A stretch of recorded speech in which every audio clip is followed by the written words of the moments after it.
Everyone, welcome back to my channel. तो yes, आज फिर से एक नए टॉपिक के साथ इतिहास का टॉपिक है। जैसा कि आप लोग देख रहे हैं कि जो आज का हम लोग का पर्टिकुलर हिस्ट्री का जो टॉपिक है वो है ऑल अबाउट फिरोज शाह तुगलक।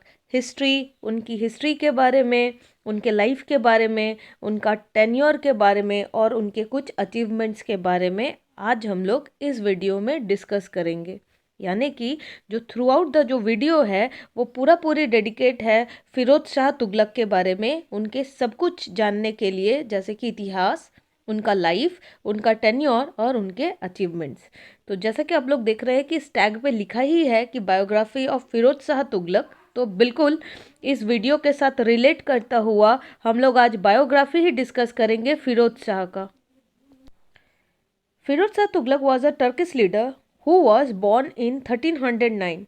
तो उनका जो बॉर्न हुआ था वो 1309 में हुआ था and was in power in Delhi from 1351 to 1388।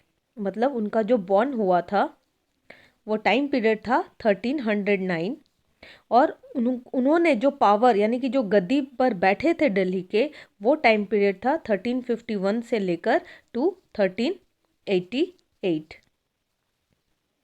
Ghiyasuddin Tughlaq was the first ruler of this dynasties. इसका जो पहला जो रूलर था जो दिल्ली की राजगद्दी पर बैठा था तुगलक वंश का, उनका नाम घियासुद्दीन तुगलक था।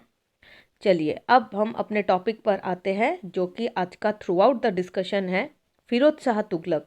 पहले उनके लाइफ के बारे में थोड़ा सा पढ़ते हैं। Firoz Shah Tughlaq was a Turkish leader. क्या थे वो? He was Turkish leader who was born in 1309। He ruled Delhi from 1351 to 1388. He was the son of Hindu princess के son थे from Dipalpur and his father name was Rajab. Rajab was the younger sibling of Ghazi Malik who carried the title of Sipan Salar to the dynasty. Take a look at the timeline of the rulers of the Tughlaq dynasties. चलिए एक look लेते हैं और एक पूरा timeline के बारे में जानते हैं तुगलक डिनास्टी के बारे में। यानी कि तुगलक डिनास्टी के वंश से कौन कौन लगातार, क्योंकि हम लोग को जानते थे कि मोनार्क चलता था कि भाई राजा का बेटा राजा, तो फुल तुगलक का जो वंशज थे वो कौन कौन थे और दिल्ली की राजगद्दी पर बारी बारी से कौन बैठा। तो हम लोगों ने अभी पढ़ा कि जो पहले तुगलक वंश के जिन्होंने राजगद्दी पर बैठे थे दिल्ली में, उनका नाम घियासुद्दीन तुगलक था। टाइम पीरियड था 1320 से लेकर 24 एडी। दूसरे जो राजगद्दी पर बैठे वो थे मोहम्मद तुगलक, जिनका टाइम पीरियड था 1324 से लेकर 51 एडी। थर्ड जो थे, जिनका आज का टॉपिक का डिस्कशन है, वो है फिरोज शाह तुगलक, जिन्होंने राजगद्दी पर बैठा। टाइम पीरियड था 1351 टू 88 एडी। नेक्स्ट जो बैठे उनका नाम था मोहम्मद खान, उनका टाइम पीरियड था 1388। नेक्स्ट जो राजगद्दी पर बैठे वो थे Ghiyasuddin Tughlaq Shah second, time period 1388 AD. Next उनके बाद राजगद्दी पर बैठे अबू बकर, जिनका टाइम पीरियड था 1389 से लेकर 19 एडी। उनके बाद जो इस गद्दी पर बैठे वो थे नसीरुद्दीन मोहम्मद, 1390 से 94 एडी। नेक्स्ट जो वंशज आए वो थे हुमायूं और इनका टाइम पीरियड था 1394-95 एडी। नेक्स्ट जो बैठे वो थे नसरुद्दीन महमूद, 1995 से लेकर 1412 एडी। तो ये था तुगलक का टाइम डिनास्टी का जो टाइम लाइन है। मतलब अगर हम बोलूं कि ये तुगलक डिनास्टी का टाइम लाइन है,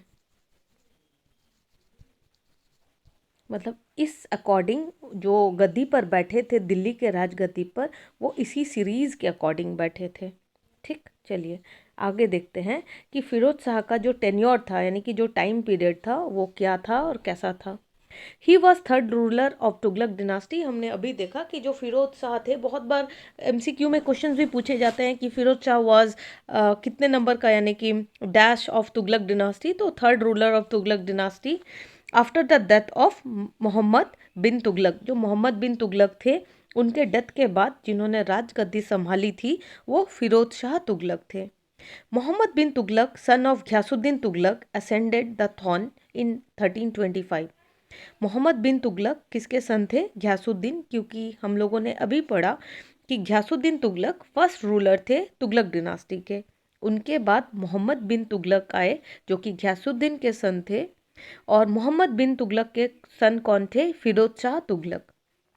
He passed away in Thatta while battling in Sindh against Taghi, a Turkish Slav. After his demise, the nobles and specialists at the court choose Mahmud, cousin Firoz Shah Tughlaq. Okay. उनके cousin को choose किया। Mahmood cousin, क्या नाम था उनका अभी जिनके बारे में हम पढ़ रहे हैं? Firoz Shah Tughlaq as the next sultan 1351, क्योंकि उनकी डेथ हो गई थी मोहम्मद बिन तुगलक की। He wrote his autobiography. कौन लिखते हैं? फिरोज शाह तुगलक अपनी ऑटोबायोग्राफी यानी कि खुद ही लिखते हैं। क्या था नाम उनके ऑटोबायोग्राफी का? Futuhat Firoz Shahi. We have most of information from this. और फुतूहत फिरोज शाही रोट बाई जो हम लोग फिरोज शाह तुगलक जिन्होंने लिखा था, और इसमें काफ़ी इन्फॉर्मेशन उन्होंने इंक्लूड करा था because it was a autobiography, और उन्होंने सारी चीज़ का बड़ा ध्यान रखा था इसको लिखने के समय। तो अब जो हम लोग पढ़ेंगे उनका जो रूल था कि फिरोज शाह तुगलक रूल कैसा उनका, वो किस टाइप से थे और कैसे रूल करा, सब कुछ।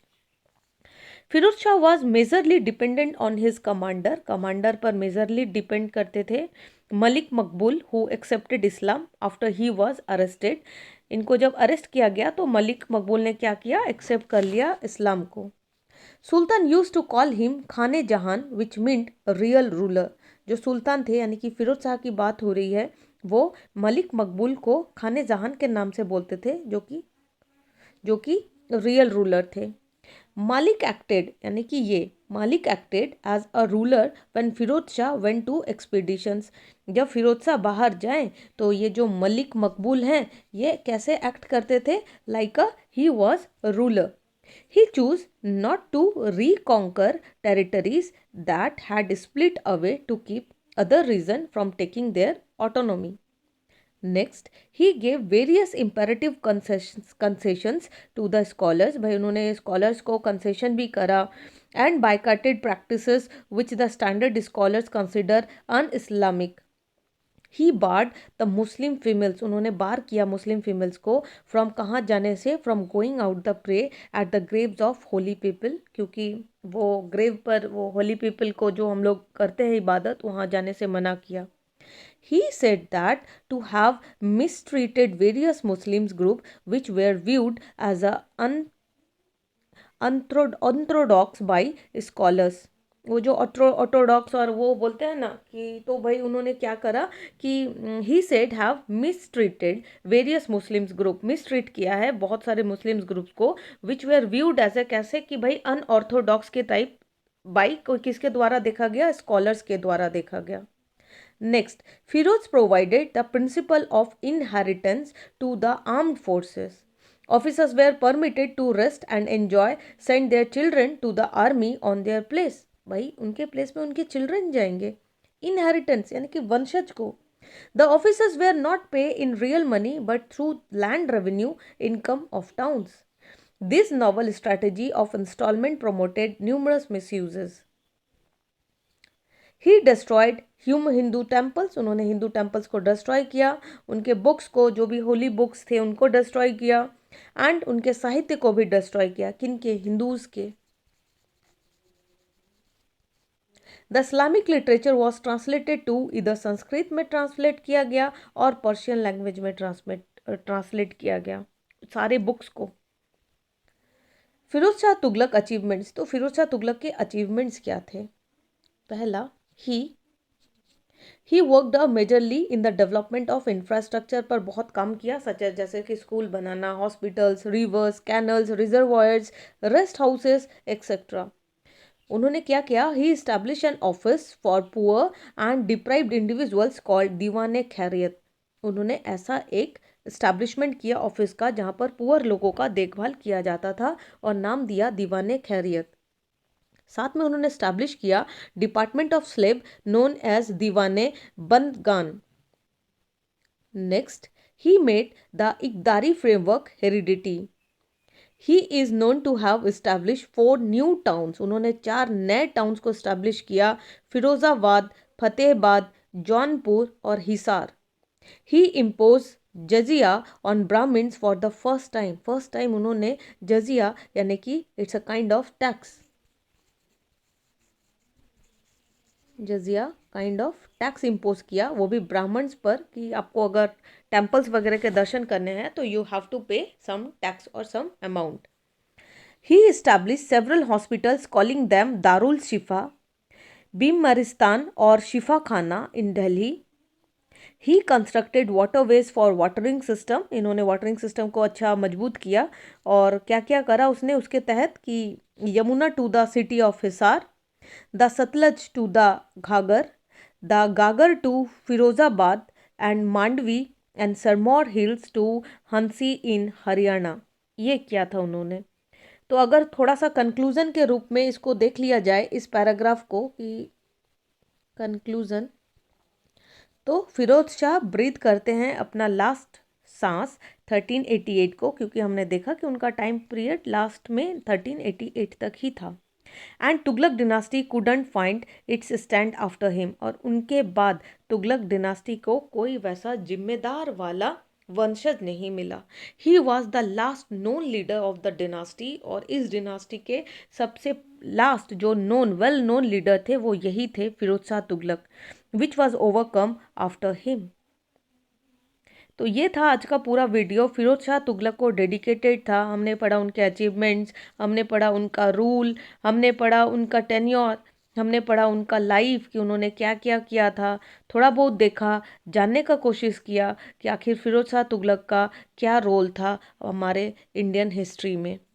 तो हो सकता है ये जो वीडियो है वो हेल्पफुल होगा स्कूल से लेकर थ्रू आउट द कॉलेज के स्टूडेंट्स को जिनके एग्ज़ाम्स गोइंग ऑन है। साथ में ये वीडियो हेल्पफुल रहेगा जो कॉम्पिटिटिव एग्ज़ाम्स के लिए प्रिपेयर कर रहे हैं, जैसे कि नेट हो गया, स्लेट हो गया, पीएचडी के क्वेश्चंस हो गए, साथ में आपके यूपीएससी लेवल के क्वेश्चंस हो गए। तो ये उन बच्चों के लिए काफ़ी हेल्पफुल रहेगा, ऐसा मैं आशा करती हूँ। Thank you for watching.